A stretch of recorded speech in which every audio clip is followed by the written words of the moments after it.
భారతదేశంలో అత్యంత ధనవంతుడు ఎవరు అంటే మొదటగా అందరూ చెప్పే పేర్లు అంబానీ లేదా అదాని. కానీ వీరిద్దరికంటే ఎక్కువ ధనం వక్ఫ్ బోర్డు దగ్గర ఉంది. దాదాపు 8,66,000 ఆస్తులు ఏంటి, దాదాపు 8.5 లక్షల ఆస్తులు వీరి దగ్గర ఉన్నాయి. ఒక్క ఆస్తి యొక్క విలువ యావరేజ్ గా 10 లక్షలు అనుకున్న ఎన్ని బిలియన్స్ ఆఫ్ రూపీస్ వీరి దగ్గర ఉన్నాయో చూసుకోవచ్చు. వీరి దగ్గర దాదాపు 8 లక్షల ఎకరాల భూమి ఉంది. 8 లక్షల గజాలు కాదు, ఎకరాలు ఉంది. 30 చండీగఢ్ సిటీస్ ను కలిపితే ఎంతైతే ల్యాండ్ మాస్ ఉందో అంత మాస్ వక్ఫ్ బోర్డు దగ్గర ఉంది. ఇప్పుడు మీరు చూస్తున్న ఢిల్లీలోని 77% భూమి వక్ఫ్ బోర్డు దగ్గర ఉంది. తాజ్ మహల్, జమా మసీద్, మొన్న వరకు ఉన్న బాబ్రీ మసీద్, ఇప్పుడున్న జ్ఞాన్వాపి మసీద్, ద్వారకాలోని 2 దీవులు మావ్యాని వక్ఫ్ బోర్డు అంటోంది. ఇంకా అయిపోలేదు. వక్ఫ్ బోర్డు గురించి విషయాలు తెలిసి ఆశ్చర్యపోతారు. ముంబైలో ఉన్న అంబానీ యాంటీలా 16,000 కోట్ల ఇల్లు కూడా వక్ఫ్ బోర్డు ల్యాండ్ మీద కట్టినట్లు కేసు ఉంది. అరవింద్ కేజ్రీవాల్ ఒక ఇంటర్వ్యూలో ఇలా అన్నారు, ఒకవేళ ఫ్యూచర్ లో తాను గనక పవర్ లో వస్తే అంబానీ ఇంటి ల్యాండ్ ను వక్ఫ్ బోర్డు కు తిరిగి అప్పగిస్తా అని ఒక స్టేట్మెంట్ ఇచ్చాడు. ఇక్కడ అంబానీ ఇల్లు కూడా లిటిగేషన్ లో ఉంది. ఇవన్నీ కాదు, తమిళనాడులోని 1500 ఏళ్ల చోళ టెంపుల్ వక్ఫ్ బోర్డు భూమి మీద ఉంది అన్న విషయం మీకు తెలుసా? హైదరాబాద్ లో ఉన్న 42% భూములు వక్ఫ్ బోర్డు అండర్ లో ఉన్నాయి. హైదరాబాద్ లో ఉన్న ఫేమస్ విప్రో క్యాంపస్ చూసారా, అది కూడా వక్ఫ్ బోర్డు ప్రాపర్టీనే. ఢిల్లీ ఎయిర్పోర్ట్ కూడా వక్ఫ్ బోర్డుదే. మీ కర్మగాలి మీ భూమి గనుక వక్ఫ్ బోర్డు కిందకు వెళ్లిపోయిందా, సుప్రీం కోర్టు, రాజ్యాంగం, చట్టాలు ఎవ్వరు కూడా ఏమీ చేయలేవు. మీరు జీవితాంతం కోర్టు చుట్టూ తిరిగినా గానీ మీ ఆస్తి మీకు దక్కదు. వక్ఫ్ బోర్డుకు అగేన్స్ట్ గా రాజ్యాంగంలో చట్టాలు లేవు. హైకోర్టు, సుప్రీం కోర్టు కూడా ఏమీ చేయలేవు. If your property comes under waqf then it's waqf forever. Waqf act section 40లో ఒక చట్టం ఉంది. ఒకవేళ మీ ప్రాపర్టీను వక్ఫ్ బోర్డు క్లెయిమ్ చేసిందా, జీవితాంతం కోట్ల చుట్టూ తిరిగినా మీ ఆస్తి మీకు దక్కదు. నేను భయపెట్టించడం లేదండి, ఇది ఫ్యాక్ట్. కావాలంటే ఎవరి దగ్గరైనా ఫ్యాక్ట్ చెక్ చేసుకోవచ్చు. ఇప్పుడు వక్ఫ్ బోర్డు అంటే ఏంటి, ఈ సంస్థను ఎలా స్థాపించారు, ఎవరు స్థాపించారు, వక్ఫ్ బోర్డు కారణంగా రాబోయే సమస్యలేంటి, వక్ఫ్ బోర్డును తీసివేయచ్చా, తీసివేయాలంటే ఒక పార్టీకు ఎటువంటి పవర్స్ ఉండాలి వంటి విషయాలు డీటెయిల్ గా ఎక్స్ప్లెయిన్ చేస్తాను. ఇటువంటి వీడియోస్ యొక్క రీచ్ ను నొక్కేస్తారు కాబట్టి వీడియోను లైక్ చేయండి, ఎంత వీలైతే అంత మందికి షేర్ చేయండి. Crore rupees worth of land is owned by the Waqf Board. Living in 6 Hindu-dominated villages in Tamil Nadu's Trichy area are in a state of shock. They were rudely informed that the lands they owned for decades altogether had been claimed by the Waqf Board. Great impunity. Perhaps the reason behind this is the Waqf Act itself. WAKF వక్ఫ్ అంటే ఉర్దూలో meaning stopping లేదా నిర్బంధించడం. పేరులోనే clear గా ఉంది. ఒక ప్రాపర్టీను నిర్బంధించడం, confine చేయడం, detention చేయడాన్నే వక్ఫ్ అంటారు. ఈ సంస్థను నడిపే వారి యొక్క సమూహాన్ని బోర్డు అంటారు. రెండింటినీ కలిపితే వక్ఫ్ బోర్డు అంటారు. ఇస్లాం షరియా లా ప్రకారం ఒక ప్రాపర్టీ వక్ఫ్ కిందకు వస్తే దాన్ని రిలీజియస్ ప్రాపర్టీగా అల్లా యొక్క ప్రాపర్టీ కిందకు వస్తుంది. దాని తర్వాత మీ ప్రాపర్టీను ఎవ్వరూ సేల్ చేయలేరు. వన్స్ ప్రాపర్టీ వక్ఫ్ బోర్డు కిందకు వచ్చేస్తే దాన్ని ఎవ్వరూ కొనలేరు. ఫర్ ఎవర్ అది వక్ఫ్ బోర్డు దగ్గర ఉంటుంది అన్నమాట. ఆ ప్రాపర్టీ పర్మనెంట్ గా అల్లాకు అంకితం అవుతుంది. అది అల్లా ఆస్తిగా భావిస్తారు. కట్ చేస్తే ఢిల్లీ సుల్తానేట్ టైం పీరియడ్ లో అంటే 1210 CE లో ఢిల్లీ సుల్తాన్ మౌజుద్దీన్ సామ్ గోవర్ భారత భూములను తన సొంత మనుషులకు దానంగా ఇచ్చాడు. ఈ క్రమంలోనే ఆ సుల్తాన్ ఢిల్లీ రాజ్యంలోని 2 విలేజెస్ ను జమా మసీద్ ముల్తాన్ కు రాసి ఇచ్చాడు. తర్వాతి రోజుల్లో వేరు ముస్లిం ఆక్రమకారులు భారతదేశాన్ని పాలించసాగారు. వాకీఫ్ అనే వ్యక్తి వక్ఫ్ బోర్డు ను స్థాపించాడు. ఒకప్పుడు వక్ఫ్ బోర్డు అనేది ఒక చారిటబుల్ ట్రస్ట్ లాగా ఉండేది. ఇస్లామిక్ రాజులు ఎన్నో ప్రాపర్టీస్ ను, ఎన్నో భూములను వక్ఫ్ బోర్డు కు దానం చేసేవారు. ఈ విధంగా వక్ఫ్ ఖాతాలో ఆస్తులు యాడ్ అవుతూ వచ్చాయి. లేట్ 19th సెంచరీలో భారత్ పైన బ్రిటిష్ పాలన ఉన్నప్పుడు వక్ఫ్ బోర్డు పైన లండన్ ప్రైవీ కోర్టులో ఒక కేసు వేశారు. ఏమని కేసు వేశారు అంటే వక్ఫ్ బోర్డు చేసేది అన్కాన్స్టిట్యూషనల్, ఇది కరెక్ట్ కాదని కేసు వేశారు. ఈ వక్ఫ్ బోర్డును తీసివేయాలని కేసు వేశారు.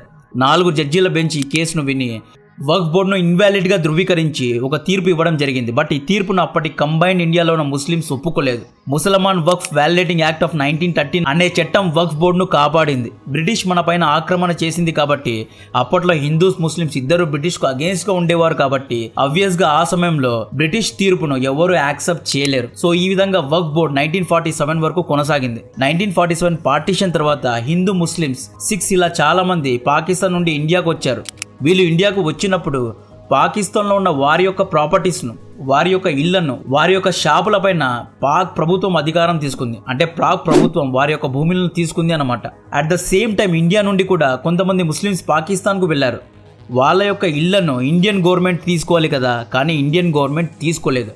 ఆ భూములను ఇండియన్ గవర్నమెంట్ వక్ఫ్ బోర్డుకు అప్పగించింది అన్నమాట. ఈ విధంగా వక్ఫ్ బోర్డు దగ్గర ఇండియా నుండి పాకిస్తాన్కు వెళ్ళిన వారి యొక్క షాప్స్, వారి యొక్క ఇల్లు, వారి యొక్క అగ్రికల్చర్ ల్యాండ్స్ మొత్తం వక్ఫ్ బోర్డు ఖాతాలో చేరాయి. 1954లో నెహ్రూ గారు వక్ఫ్ బోర్డును సెంట్రలైజ్ చేశారు. వఫ్ యాక్ట్ 1954ను అమలు చేశారు. ఇంకా బాగా అడ్మినిస్టర్ చేసే చట్టాలు ఇచ్చారు. వఫ్ యొక్క మెయిన్ బ్రాంచ్ను ఢిల్లీలో ఉంచి ప్రతి ఒక్క రాష్ట్రంలో ఒక్కొక్క సబ్ బ్రాంచ్ను ఓపెన్ చేయించారు. వక్ఫ్ బోర్డ్ ఆంధ్రప్రదేశ్, వక్ఫ్ బోర్డ్ తమిళనాడు, వక్ఫ్ బోర్డ్ కర్ణాటక, ఇలా డిఫరెంట్ బ్రాంచెస్ను ఓపెన్ చేశారు అనమాట. దీని తర్వాత వఫ్ అడ్మినిస్ట్రేషన్ అంటే పరిపాలన ఇంకా స్ట్రాంగ్ అయింది. 1964లో అప్పటి ప్రభుత్వం వక్ఫ్ బోర్డును స్టాట్యుటరీ బాడీగా నియమించింది. స్టాట్యుటరీ బాడీ అంటే నాన్ కాన్స్టిట్యూషనల్ బాడీ. అంటే ఈ వక్ఫ్ బోర్డుకు రాజ్యాంగంలో ఉన్న చట్టాలకు ఎటువంటి సంబంధం ఉండదు. ఇది ఒక ఇండిపెండెంట్ బాడీగా ఉంటుంది. రాజ్యాంగానికి అతీతంగా వక్ఫ్ బోర్డుకు స్పెషల్ రైట్స్ ఇచ్చారు, స్పెషల్ చట్టాలు ఇచ్చారు.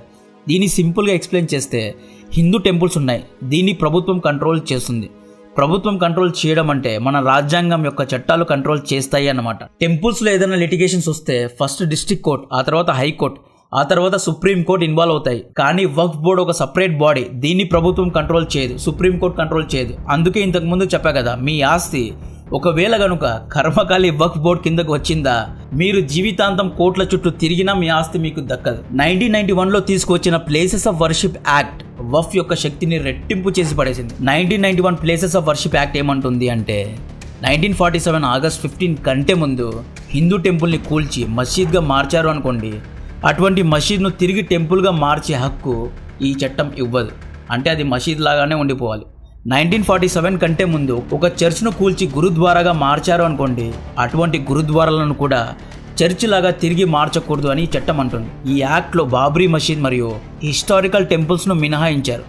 రామ్ మందిర్ యాక్ట్ కిందకు రాదు. సో 1991 యాక్ట్ ప్రకారం 1947 కంటే ముందు ధ్వంసం చేసి మసీద్గా మార్చిన ఆస్తులన్నీ వక్ఫ్ బోర్డ్ కిందకు వచ్చేసాయి. ఉదాహరణకు ద్వారకా జ్ఞాన్వాపి మసీద్ వక్ఫ్ బోర్డ్ ఆస్తులే. సో దీంతో వక్ఫ్ బోర్డ్ ఇంకా స్ట్రాంగ్ అయింది, ఆస్తులను పెంచుకుంటూ పోయింది. 1995లో సెక్షన్ 3 అనే యాక్ట్ వక్ఫ్ బోర్డును సూపర్ పవర్ను చేసింది. ఈ యాక్ట్ ఏమంటుంది అంటే, ఈ చట్టం ఏమంటుందంటే, ఒకవేళ ఒక ప్రాపర్టీ వక్ఫ్ బోర్డుకు చెందింది అని అనిపిస్తే, జస్ట్ వక్ఫ్ బోర్డు అధికారులకు ఈ ప్రాపర్టీ మనదే అని అనిపిస్తే, ఎటువంటి ఆధారాలు, ఎటువంటి ప్రూఫ్స్ చూపించకుండా వక్ఫ్ బోర్డు ఆ ప్రాపర్టీను స్వాధీనం చేసుకోవచ్చు. ఎటువంటి ప్రూఫ్స్ కానీ ఎటువంటి ఆధారాలు కానీ అవసరమే లేదు. వక్ఫ్ బోర్డుకు అగేన్స్ట్గా మీరు కేసు వేయాలి అనుకుంటే హైకోర్టు, డిస్ట్రిక్ట్ కోర్టు, సుప్రీం కోర్టుకు వెళ్ళకూడదు. వక్ఫ్ సెక్షన్ 85 ప్రకారం, అంటే వక్ఫ్ సెక్షన్ 85 చట్టం ప్రకారం వక్ఫ్ బోర్డు యొక్క ట్రిబ్యునల్ కోర్టుకే వెళ్ళాలి. అంటే వక్ఫ్ బోర్డు యొక్క సపరేట్ కోర్టుకు వెళ్ళాలి. వక్ఫ్ ట్రిబ్యునల్ కోర్టు ఇచ్చే తీర్పే ఫైనల్. ఈ తీర్పును మీరు సుప్రీం కోర్టుకు వెళ్ళి ఛాలెంజ్ చేయలేరు. పొద్దున లేస్తే సెక్యులరిజం, ఈక్వాలిటీ, కాన్స్టిట్యూషన్ అని మాట్లాడే మనం దీనికంటే అన్కాన్స్టిట్యూషనల్ ఉందా అనేది మనకు మనమే ప్రశ్నించుకోవాలి. వక్ఫ్ అనేది ఒక సపరేట్ స్టాచ్యుటరీ బాడీ. కాశ్మీర్లో ఎలాగైతే ఒకప్పుడు ఆర్టికల్ 370, 35A అనే సపరేట్ చట్టాలు ఉండేవో, ఈ చట్టాలు ఎలాగైతే కాశ్మీర్కు సపరేట్ పిఎంను, సపరేట్ ఫ్లాగ్ను, సపరేట్ రాజ్యాంగాన్ని పెట్టుకునే హక్కును ఇచ్చిందో, వక్ఫ్ బోర్డు కూడా సేమ్ టు సేమ్ అలాగే ఉంటుంది. వక్ఫ్ ఎవ్వరికీ భయపడదు. వక్ఫ్ సుప్రీం కోర్ట్ అంటే ఎవరు అంటుంది. ఇస్లామిక్ దేశంలో కూడా ఇటువంటి వక్ఫ్ బోర్డు చట్టం లేదు. పాకిస్తాన్లో కూడా ఇటువంటి ఒక చట్టం లేదు. ఈక్వాలిటీ గురించి మనం మాట్లాడుతున్నాం కదా, ముస్లిమ్స్ కోసం వక్ఫ్ బోర్డు ఉన్నప్పుడు హిందువుల కోసం హిందూ బోర్డు ఉండాలి, క్రిస్టియన్స్ కోసం క్రైస్ట్ బోర్డు ఉండాలి, సిక్కులు అండ్ జైన్ల కోసం సిక్ అండ్ జైన్ బోర్డ్స్ ఉండాలి, పార్సీలు, ఇండియాలోనే అత్యంత మైనారిటీ ఉన్న పార్సీలకు పార్సీ బోర్డు ఉండాలి. ఇవన్నీ ఎందుకు లేవు?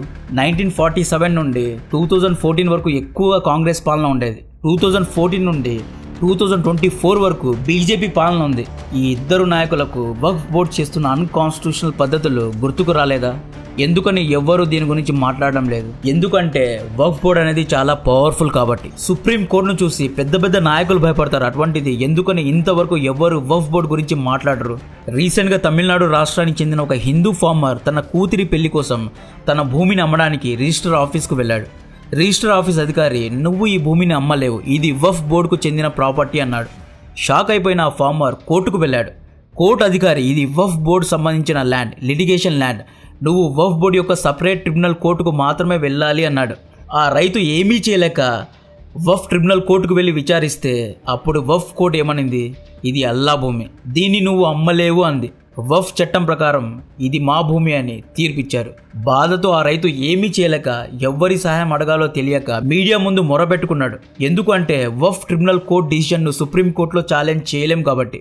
ఏమీ చేయలేక మీడియా ముందుకు వెళ్ళాడు. అప్పట్లో మీడియా దీన్ని ఒక పెద్ద ఇష్యూ చేసింది. తర్వాత మీడియా వక్ఫ్ పెద్దలను ఇంటర్వ్యూ చేసి అడిగింది, ఎందుకయ్యా ఇటువంటి పేద రైతు యొక్క భూమిని లాక్కున్నావు అని అడిగితే అప్పుడు ఆ వఫ్ పెద్దలు ఏమన్నారు అంటే తమిళనాడులోని చాలా విలేజెస్ వఫ్ ప్రాపర్టీ కిందకు వస్తాయి. అంతెందుకు 1500 ఏళ్ల చోళ టెంపుల్ కూడా వఫ్ ప్రాపర్టీనే అని ఒక సెన్సేషనల్ స్టేట్మెంట్ ఇచ్చాడు. దీని తర్వాత అందరి ఫ్యూజులు ఎగిరిపోయాయి. దీంతో ఈ ఇష్యూ పెద్ద హైలైట్ అయింది. 1947 పార్టీషన్ తర్వాత పాకిస్తాన్ నుండి ఇండియాకు వచ్చిన వారి భూములను ప్రాగ్ ప్రభుత్వం రెఫ్యూజీలకు ఇచ్చింది. కానీ ఇండియా నుండి పాకిస్తాన్కు వెళ్లిన వారి భూములను ఇండియా కూడా రెఫ్యూజీలకే ఇవ్వాలి. కానీ ఇండియా రెఫ్యూజీలకు ఇవ్వలేదు.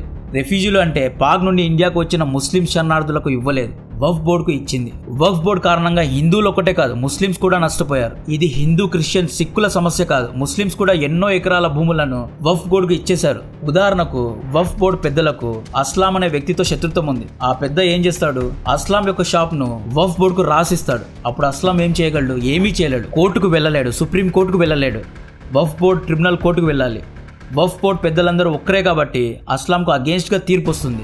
సో అస్లాం తన షాప్ను కోల్పోవాల్సి వస్తుంది. ఎందుకంటే దీన్ని పర్సనల్ గ్రడ్జెస్కు అగేన్స్ట్గా వాడుకోవచ్చు. వీళ్ళు సింపుల్గా తమ శత్రువులను కూడా భయపడిస్తారు. ఇటువంటి ఉదాహరణలు ఎన్నో ఉన్నాయి. ఉత్తరప్రదేశ్లోని ఒక లోకల్ బరియల్ గ్రౌండ్ను వక్ఫ్ బోర్డు ఒక లోకల్ పొలిటీషియన్కు అమ్మేసింది. దీంతో అక్కడి ముస్లిం ప్రజలు వక్ఫ్ బోర్డు పైన నిరాశను వ్యక్తపరిచారు. అల్లా యొక్క ప్రాపర్టీ అని చెప్పి వక్ఫ్ బోర్డు ల్యాండ్ ను కూడా అమ్మేస్తుంది, డబ్బులకు ల్యాండ్స్ ను అమ్మేస్తుంది. తమిళనాడులో ఉన్న 400 ఎకరాల 14 హిందూ విలేజెస్ వక్ఫ్ బోర్డు కంట్రోల్లో ఉన్నాయి.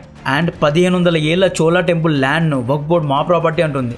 సో ఇప్పటికైనా సుప్రీంకోర్టు జడ్జీలు, రాజకీయ నాయకులు ముందుకు వచ్చి వక్ఫ్ బోర్డును రాజ్యాంగంలో చేర్చాలి. వక్ఫ్ బోర్డును స్టాట్యూటరీ బాడీ నుండి తీసివేసి రాజ్యాంగం కిందకు తీసుకురావాలి. ఒకవేళ ఎవరికైనా వక్ఫ్ బోర్డుతో ల్యాండ్ లిటిగేషన్స్ ఉంటే ఆ వ్యక్తికి సుప్రీంకోర్టు, హైకోర్టుకు వెళ్లే అవకాశం ఇవ్వాలి. వక్ఫ్ క్రిమినల్ కోర్టులో వన్ సైడ్ తీర్పు ఉంటుంది. అదే సుప్రీంకోర్టు, హైకోర్టులో రెండు పక్షాల వాదోపవాదాలు వింటారు. అండ్ తీర్పు అనేది న్యూట్రల్ గా ఉంటుంది. ఎవరి పక్క న్యాయం ఉంటే వారి దగ్గరే తీర్పు ఉంటుంది. రాజకీయ నాయకులు అపీజ్మెంట్ పాలిటిక్స్ ను వదిలేసి ఇకనైనా దీన్ని కాన్స్టిట్యూషనలైజ్ చేయాలి. ఎందుకంటే హిందూస్ లో, క్రిస్టియన్స్ లో, సిక్స్ లో, పార్సీస్ లో ఇటువంటి వక్ఫ్ బోర్డు లేవు. ఓన్లీ ముస్లిమ్స్ కు మాత్రమే ఉన్నాయి. ఇది అన్కాన్స్టిట్యూషనల్, ఇది ఈక్వల్ కాదు. రేపొద్దున వక్ఫ్ బోర్డు ఇంకా స్ట్రాంగ్ అయిపోతే ఎవరి భూమైనా లాక్కోవచ్చు. ఎందుకంటే ఎటువంటి ప్రూఫ్స్ లేకుండా వక్ఫ్ భూములను క్లెయిమ్ చేయొచ్చు. ఇది వక్ఫ్ బోర్డుకు ఉన్న స్పెషల్ రైట్. తన శత్రువుల ల్యాండ్ ను కూడా వక్ఫ్ బోర్డు లాక్కోవచ్చు. ఇది కరెక్ట్ కాదు. ఇప్పటికైనా ప్రభుత్వాలు, పెద్దలు, సుప్రీంకోర్టు, హైకోర్టు జడ్జిలు అందరూ కూర్చొని, లేకపోతే దీని గురించి ఒక కమిషన్ వేసి విచారించి దీని గురించి ఒక సొల్యూషన్ తీసుకురావాలి. ఇక్కడ వక్ఫ్ బోర్డు ప్రాపర్టీస్ అన్ని లాక్కోండి అని చెప్పడం లేదు. వక్ఫ్ బోర్డు చట్టాలను రాజ్యాంగంలో కలపాలి. వక్ఫ్ బోర్డును హైకోర్టు, సుప్రీంకోర్టు కిందకు పెట్టాలి. సో కాంటెంట్ నచ్చితే వీడియోను లైక్ చేయండి. ఇటువంటి వీడియోస్ ను యూట్యూబ్ నొక్కేస్తుంది కాబట్టి ఎంత వీలైతే అంత మందికి షేర్ చేయండి. ఎంత వీలైతే అన్ని లైక్స్ కొట్టండి, కామెంట్స్ పెట్టండి. అప్పుడే వీడియో ఒక రీచ్ పెరుగుతుంది. సో కాంటెంట్ నచ్చితే వీడియోను లైక్ చేయండి, ఛానల్ను సబ్స్క్రైబ్ చేసి అందరికీ షేర్ చేయండి. జై హింద్.